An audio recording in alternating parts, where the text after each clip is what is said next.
Hello everyone, this is Jev. I'm here with a long-awaited tutorial. I'm finally going to be teaching how to make CHETKI. This is one of my favorite manipulatives. I've enjoyed making them and slinging them for a little over a year now. I've made quite a few. So today I'll be going over my procedure, things you'll need to think about, and just general advice that I've accumulated through my time of doing stuff like this. Let's get into it with what we're going to need. Before you do anything, before you buy any beads or any cord, because that's what we're going to need to do this, you're going to have to know how to make this decision, because it is, when I started out, it definitely wasn't an informed decision, but now it definitely is.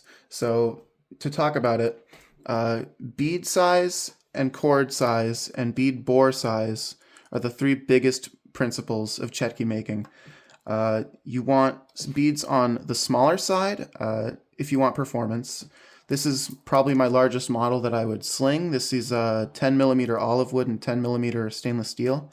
It's very hefty. It's got 12 millimeters as the accent beads, and it's pretty chunky. So you're going to have a harder time with rolls and helicopters, and it's going to make a lot of things inconvenient. I settled on 8 millimeter. It's really nice. It's good in the hand. It feels ergonomic, and it carries momentum well. So it's just a great shape overall. So other than the size, the cord is crucial. I'm using 1.5 millimeter nylon. I got this from Michaels. It's a bead landing variety pack. I believe you can also get just the 1.5 millimeter in like a multicolor pack if you're into the colorful stuff. I'll have a link to that cord and also these beads, these 8 millimeter stainless steel beads in the description, because that's like the perfect combo that I've found. It works for me. More on the combo part. The performance of your set is going to depend entirely on the relationship between your cord and your bead hole. So, for example, if I have a really small cord, if I use this 0.8 millimeter on something really large like this guy with this cord is going to be wicked wobbly. It's got all sorts of movement. So with a full set of that, what you're going to get is a wicked, like, erratic movement. It's not going to be nice. It'll definitely work, but it'll be on the looser side, and you'll have less control over the momentum. On the other hand, if you have something with a tiny hole like this sodalite, you're not going to be able to get 2 millimeter through it. I'm not sure if it's going to be too easy to get 1.5 millimeter through it. And having this as the middle bead for a set with both strands through it would be way too tight, and it wouldn't give you as nice of a movement. It wouldn't be, I don't know, it would be too slow. It's hard to describe. But you want something nice and in the middle with a little bit of tension, but not so much that it's like daunting, and not too little to where it's like just flopping around. That's really my advice for bead size and cord size. So now we're going to get into actually stringing these. You're going to want about 4 feet of cord so that you have some extra room on the end to tie off and cut. Around 30 to 40 outside beads, depending on the size and length of the set, and around 20 inner beads. These are very broad numbers that are just meant to be safe. It definitely will vary. So the first thing we're going to do is the most important thing, the most important move in this whole process. We've got 1 bead here and 2 ends of the cord here, kind of off frame, but they're right there, like at the same part. So we're going to take the end of our cord and lace it through this bead again. And once we pull that through entirely, we've got a nice steel bead on the end of our joiner. Ta-da! The real game is keeping these relatively even as you lace stuff through, but it's really not hard. After that, for the end design alone, you can really do whatever you want. I specifically chose a couple different colored light beads because I wanted to show just how little it mattered. And you just string these on. It really doesn't matter. And that's what I like about it. because you can make pretty much any end design you want. I usually keep mine a little simple. This is kind of a staple for me. That's just kind of the one I do most of the time. And then you're gonna pass a stainless steel bead down one end. You're gonna fold the cord down and grip it like that. Get your other end and slip it through. Once you've done that, you just pull both ends tightly. The reason I do it that way, I think, is worth explaining, because it does kind of have some usefulness to it. But when I pull the cord all the way down the first end, it's so that when I pull the second end through, it doesn't twist as much.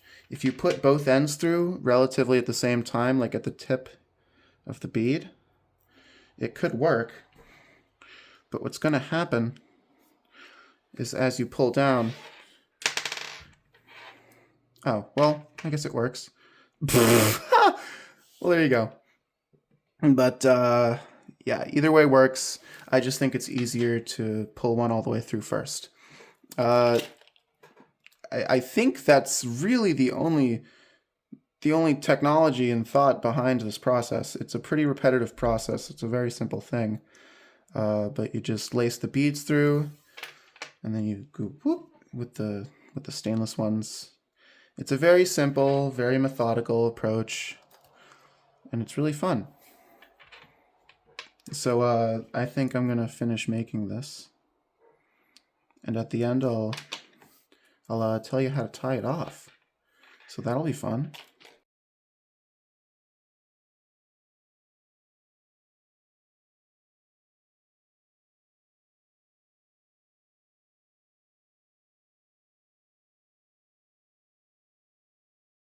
We've reached the end of the set, pretty much. We've just got one more link to do. I changed the design up a little bit because the wenge had a larger bore than the sodalite, so having both on one link was going to make everything a bit wonky, so I had to just make it a striped pattern, but I kind of dig it. For length, I'm usually aiming between the tip of my middle finger to somewhere in my wrist area, from like here to here.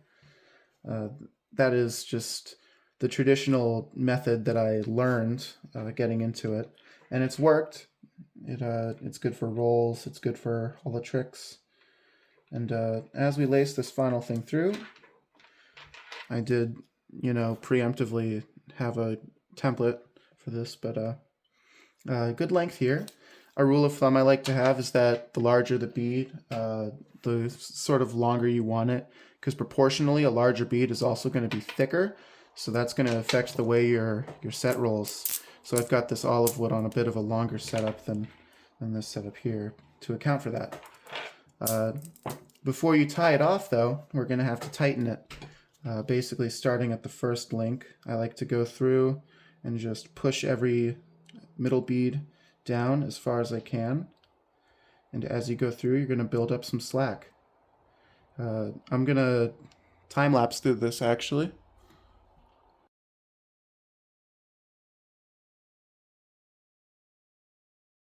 So you can see from that tightening step, we did get a solid like 8 or 9 millimeters of slack out of that. So it's an important step.